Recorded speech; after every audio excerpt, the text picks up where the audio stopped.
येथील आदिवासी आश्रमशाळेत गेल्या 2 वर्षांपासून विद्यार्थिनींवर होत असलेल्या अश्लील वर्तनाचे प्रकार अखेर उघडकीस आले आहेत। या धक्कादायक प्रकरणामुळे संपूर्ण आदिवासी भागात संतापाची लाट उसळली आहे। पीडित मुलींच्या तक्रारीनंतर अकोले पोलीस ठाण्यात पोक्सो कायद्यान्वये संबंधित कर्मचाऱ्यांवर कलम 7, 12, 17 अंतर्गत गंभीर गुन्हे दाखल करण्यात आले आहेत। या प्रकरणाची गंभीर दखल घेत समाजसेवक अनंत घाणे, तुकाराम खाडे, बाजीराव सगभूर तसेच मोठ्या संख्येने पालक, ग्रामस्थ आणि आदिवासी समाज बांधवांनी एकत्रित येत दोषींवर तात्काळ निलंबन आणि अटकेची जोरदार मागणी केली। या लज्जास्पद प्रकारामुळे मुलींच्या मानसिकतेवर खोल घाव बसला असून त्यांच्या पालकांनी आपल्या व्यथा मांडताना अनेकांची डोळ्यात अश्रू आले। या गंभीर प्रकरणाची केवळ प्रशासकीय चौकशी न होता विद्यार्थिनींचे पालक, शाळा व्यवस्थापन समितीचे सदस्य आणि ग्रामस्थांचा समावेश असलेल्या स्वतंत्र आणि पारदर्शक चौकशी समितीद्वारे तपासावा अशी ठाम मागणी करण्यात आली। माजी आमदार वैभवभाऊ पिचड यांच्या मार्गदर्शनाखाली विविध सामाजिक कार्यकर्त्यांनी प्रशासनाला निवेदन देत दोषींवर कठोर कारवाईची मागणी लावून धरली। मी बाजीराव सगभूर आणि माझे मित्र समाजसेवक अनंत माधू घाणे, सचिन गोडे गावकरी, सचिन गोडे, बाळू गोडे आणि रोहन गोडे आणि बाजार समितीचे डायरेक्टर आमचे मित्र तुकाराम खाडे, आज आम्ही क्रीडा आश्रमशाळा, माध्यमिक आश्रमशाळा येथे व्हिजिट दिलेली आणि तिथं घडलेली घटना खूप दुर्दैवी आहे आणि असे अत्याचार मुलींवर होऊ नये। भविष्यात बऱ्याचशा आश्रमशाळा आपल्या तालुक्यात आहेत, तर अशा घटना मुलींच्या संदर्भात होऊ नये आणि मुलींनी सुद्धा आईवडिलांना सांगितलं पाहिजे वेळेवर का आम्हाला असा असा त्रास होतोय।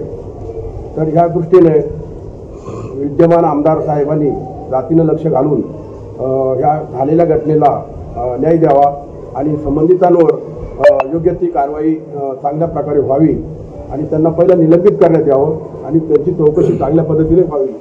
त्या चौकशी समिती नेमून त्यांच्यावर ते पालक पण असावेत त्या समितीमध्ये, म्हणजे जेणेकरून काही त्याच्यामध्ये भ्रष्टाचार किंवा या गोष्टी अशा दाबादाबीचा प्रकार होणार नाही, म्हणून पालकसुद्धा त्या गोष्टीमध्ये असावेत समितीमध्ये।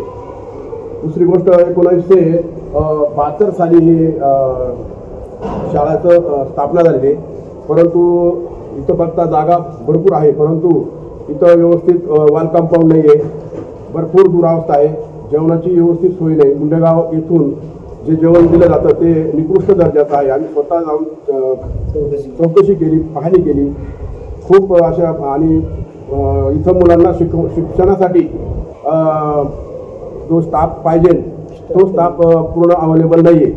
तरी विद्यमान आमदार साहेबांनी या गोष्टीकडं जातीनं लक्ष घालून प्रत्येक आश्रमशाळेत काय काय रिक्त पदं आहेत ते पूर्ण करण्याचं काम नक्कीच चांगलं करावं आणि आपल्या आदिवासी मुलांना चांगल्या प्रकारे शिक्षण कसं मिळेल, सफाई कामगार पासून तर सर्व याच्यात जे येणारे क्षेत्रात रिक्त पदे ते त्वरित भरण्यात यावीत आणि चांगल्या प्रकारे मुलांना कसं शिक्षण देता येईल या पद्धतीनं साहेबांनी लक्ष द्यावं।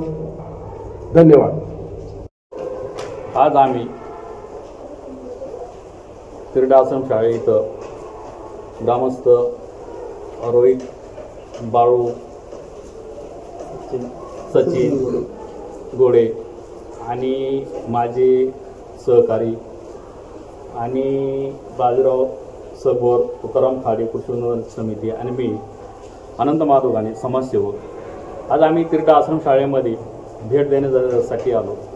इथली वस्तुस्थिती जी 2 दिवसापासून जी मीडियामध्ये जी चॅनलमध्ये दिसत आहे त्या संदर्भात आम्ही ह्या ठिकाणी भेट दिली।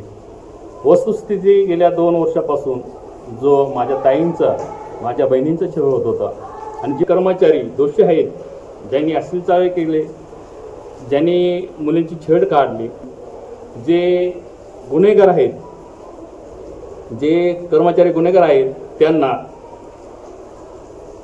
जे अकोल्यामध्ये गुन्हे दाखल करून पोक्सो अंतर्गत गुन्हे दाखल झाल्यानंतर एक आरोपी पकडण्यात आला। त्याच्यानंतर 3 आरोपी अजूनही गायब आहेत आणि हे 3 आरोपींना निलंबित करावं निलंबित करून यांची जी चौकशी समिती आहे ती चौकशी समिती नेमण्याचं जे प्रयोजन चाललो आहे किंवा मॅडमनी सांगितलं, आमचे स्थानिक प्रतिनिधींनी सांगितलं, आमदार महोदयांनी सांगितलं का समिती स्थापन करा, कधी करायची ते तेव्हा करा, पण यांच्यावर पहिली निलंबनाची कारवाई करा अशी मी मागणी करतोय। हे सर्व आदिवासी जनतेच्या माध्यमातून, आदिवासी कार्यकर्त्यांच्या माध्यमातून यांच्यावर पहिली निलंबनाची कारवाई करा, यांची सखोल चौकशी करून जे गुन्हे दाखल केलेले आहेत, जे कलम दाखल केलेले आहेत त्याच्यावर कारवाई होऊन जे घटना घडलेली आहे ज्यामुळं आमच्या ताईंना न्याय मिळावा अशी आम्ही मागणी करतो।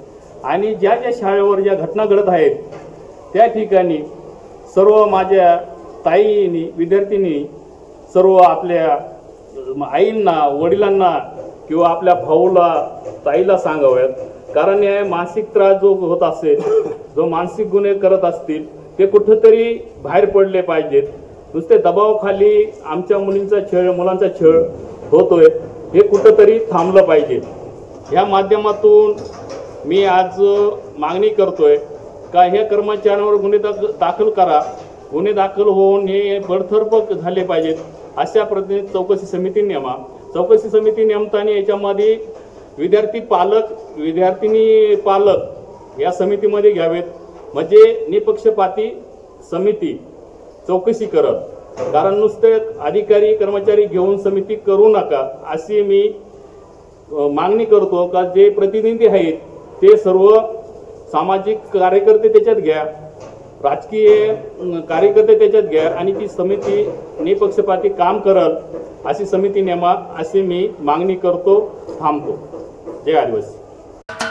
महाराष्ट्राचे सर्वमान्य दैनिक समर्थ गावकरी अहमदनगर, पुणे, नाशिक, जळगाव, धुळे, नंदुरबार, सोलापूर, कोल्हापूर, सांगली, सातारा, मुंबई, ठाणे, पालघर, रत्नागिरी, रायगड, सिंधुदुर्ग, नांदेड, उस्मानाबाद, बीड, औरंगाबाद, नागपूर, गडचिरोली, भंडारा, गोंदिया, अकोला, यवतमाळ, बुलढाणा येथून एकाच वेळी प्रसिद्ध होणारे एकमेव दैनिक, सर्वसामान्य जनतेचे खुले व्यासपीठ। संपादक आहेत विश्वासराव आरोटे। मोबाईल नंबर आहे 94 23 38 85 08। दुसरा मोबाईल नंबर 94 23 46 72 72। तिसरा मोबाईल नंबर 75 88 15 0001। वेबसाईट आहे sgavkari.com।